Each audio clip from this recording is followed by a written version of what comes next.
یا ایھا الذین آمنوا اذکروا نعمت اللہ علیکم، اے اہل ایمان اللہ کی اس نعمت کو یاد کرو جو اس نے تم پہ کی، اذ ہم قوم ان یبسطوا الیکم ایدیہم، کہ جب قریب تھا کہ ایک قوم تمہاری طرف ہاتھ بڑھاتی، فکف ایدیہم عنکم، تو اللہ تعالیٰ نے اس کے ہاتھوں کو تم سے روک دیا۔ بیسیکلی اس طرف اشارہ ہے کہ ذرا دیکھو یہ کوئی معجزے سے کم تھا کہ چند لوگ تو مسلمان تھے اور پورا مکہ کافر تھا، 13 سال تم وہاں زندگی گزارتے رہے ہو۔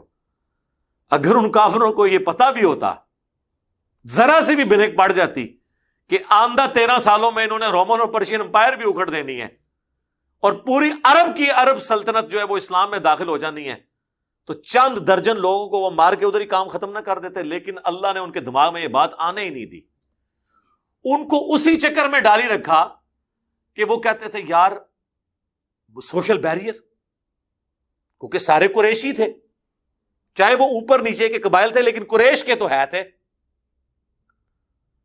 اگر بنو عدی تھا، چھوٹا قبیلہ تھا، قریش کا تو تھا۔ بنو امیہ اور بنو ہاشم یہ ڈومیننٹ تھے، تو ہاشمی اگر کچھ مسلمان تھے باقی کافر تھے، لیکن بہرحال وہ قبائلی کی وجہ سے وہ کہتے تھے اگر ہم نے ان کو نقصان پہنچایا تو ہاشمی ہمارے خلاف ہو جائیں گے۔ تو پھر ان کو یہ ہوتا چلو 100 کروڑ قریش تو ہے نا۔ پھر حج کے لیے مشرکین عرب وہاں آتے تھے، وہ کہتے تھے کہ اگر یہ بات ان کے لیے بہت بڑا، یہ بھی جنہوں پنجابی کے اندر میڑا ہوتا سی کہ لوگوں میں یہ باتیں ہوں کہ یار یہ قریشی تو آپس میں لڑتے رہتے ہیں، یہ تو اپنے بھائیوں کو مارتے ہیں، ان کو قتل کرتے ہیں۔ اس لیے آپ دیکھیں مکے میں جتنے مظالم ہوئے ہیں نا، کسی قریشی پہ کوئی ظلم نہیں ہوا۔ آپ نہیں دکھا سکتے کہ عبد الرحمن بن عوف کی کبھی پھینٹی لگی ہو یا سعد بن ابی وقاص کی لگی ہو۔ بیچارے غریب لوگ، غریب آج تک پیس رہے ہیں۔ حضرت بلال، حضرت خباب، یہ غلام تھے بیچارے، ان کے لیے بھی حکم تھا تم صبر کرو۔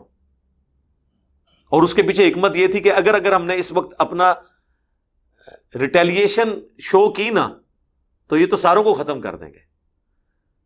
اگر ان کو پتا ہوتا ہے کہ یہ کچھ ہو جانا ہے، مدینے میں جا کے یہ کچھ ہو جانا ہے، تو وہ تو چند درجن لوگوں کو تو مار کے کام ختم کر دے۔ تو اللہ کہتا ہے کہ ہم نے ان کا دماغ اس طرف جانے ہی نہیں دیا اور ان کے ہاتھ تم سے روک کے رکھے۔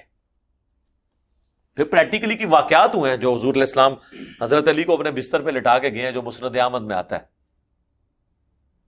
نبی علیہ السلام سورہ یاسین کی آیات پڑھتے ہوئے ان کے بیچ میں سے گزر گئے، ان کو نظر بھی نہیں آئے، پتہ ہی نہیں چلا ان کو۔ پھر ایک سفر کے دوران بخاری اور مسلم دونوں میں آتا ہے، نبی علیہ السلام ایک درخت کے نیچے آرام کر رہے تھے اپنی تلوار لٹکا کے، تو ایک عرابی شخص پینڈو آیا، اس نے حضور کی وہ تلوار اتار کے آپ کے اوپر سونت لی۔ اس کی پوری ڈیٹیل دلائل النبوہ امام بیہقی کی کتاب میں ملتی ہے۔ اور کہا کہ محمد تمہیں مجھ سے کون بچائے گا؟ انہوں نے کہا اللہ بچائے گا۔ بس اللہ بولنے کا اتنا اثر ہوا کہ اس کے ہاتھ سے تلوار ہی چھوٹ گئی۔ تو یہ اللہ نے روب طاری کیا تھا، ورنہ مجھے بتائیں یہ کس لیول کا ایک کانفیڈنس ہے کہ ایک بندہ آپ کے اوپر تلوار تان کے اور آپ نہاتے ہیں اور آپ اس وقت بھی کہہ رہے ہیں اللہ مجھے بچائے گا۔ بچایا۔ غزوہ تبوک کے موقع پر حضور پہ قاتلانہ حملے کی کوشش کی گئی، اللہ نے بچایا، ہر موقع پہ بچایا۔ تو اللہ تعالیٰ ماتا یہ ہم نے ہاتھ روک کے رکھے ہیں، ورنہ تم شاہی کوئی نہیں تھے۔ یہ ایسا اللہ تعالیٰ پردہ ڈال دیتا ہے کہ انسان کو پتہ ہی نہیں چلتا۔ میں یہ کہتا ہوں نبی علیہ السلام کی تو مبارک دعوت بہت بڑے لیول کی دعوت ہے، اس کی تو ایگزامپل انسانی ہسٹری میں نہیں پیش کی جا سکتی۔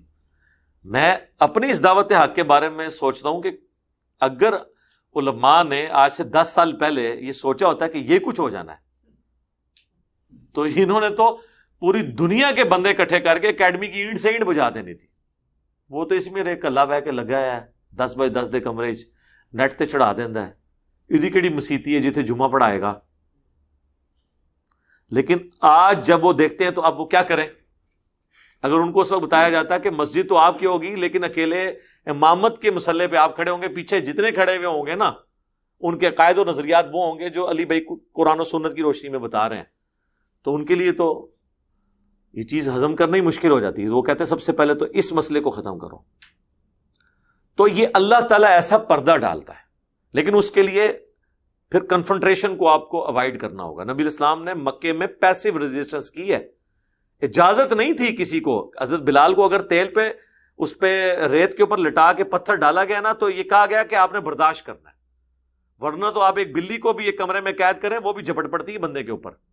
یہ کون سے لوگ تھے کہ کوئلوں پہ لٹایا تو لیٹ گئے ہیں؟ حکم یہی تھا کفو ایدیکم، جو سورہ النساء میں ہے کہ مکے میں حکم تھا اپنے ہاتھوں کو بندہ رکھنا ہے، تم پہ کوئی بھی ظلم ہونا برداشت کرنا ہے. اب انہوں نے ظلم برداشت کر کر کے ان انٹینشنلی جو باقی کافر تھے ان کے اوپر دھاگ ڈال دی کہ یار یہ اتنے مضبوط ہے اپنے ایمان میں کہ اتنی تکلیفیں سہ رہے ہیں اور ایمان نہیں چھوڑ رہے ہیں، تو یہ ان کے سچ پہ ہونے کی دلیل ہے. یہ رو پڑ گیا. تو یہ اللہ تعالیٰ انسان کو حکمت سجھاتا ہے اور پھر اللہ تعالیٰ ہی اس دعوت کو اٹھاتا ہے جو سچائی کی دعوت ہے. یہ حقیقت بات ہے. توفیق الہی کے بغیر کچھ نہیں ہو سکتا، ورنہ آپ جتنے مرضی ریسورسز پھونک دیں،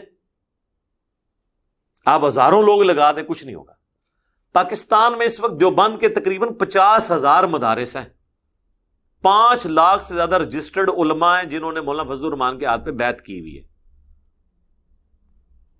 لیکن آپ ان کے سارے علماء کی ویورشپ جمع کر لیں، یار ان کے تو کروڑوں میں فالورز ہیں، تو وہ بھی نہیں دیکھتے، وہ بھی نہیں فالو کرتے.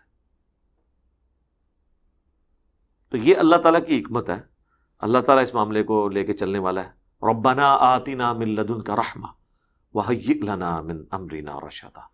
اے رب ہمارے، ہمیں اپنے پاس سے رحمت عطا فرما اور ہمارے کام میں کامیابی کی راہ مقرر کرتے. آمین. واتقوا اللہ، اللہ سے ڈرتے رہا کرو. وعلی اللہ فلیتوکل المؤمنون، اور اللہ ہی پر بھروسہ کرنا چاہیے اہل ایمان کو. حسبنا اللہ ونعم الوکیل. آمین. نبی الاسلام کی یہ دعا ہے صحیح بخاری میں. ابن عباس کہتے ہیں کہ تمہارے جد امجد ابراہیم علیہ السلام کو جب آگ میں ڈالنے لگے انہوں نے بھی یہی پڑھا تھا، اور تمہارے نبی بھی مشکل اور پریشانی میں پڑھتے تھے حسبنا اللہ ونعم الوکیل. ہمیں اللہ ہی کافی ہے اور وہی بہتر کارساز ہے.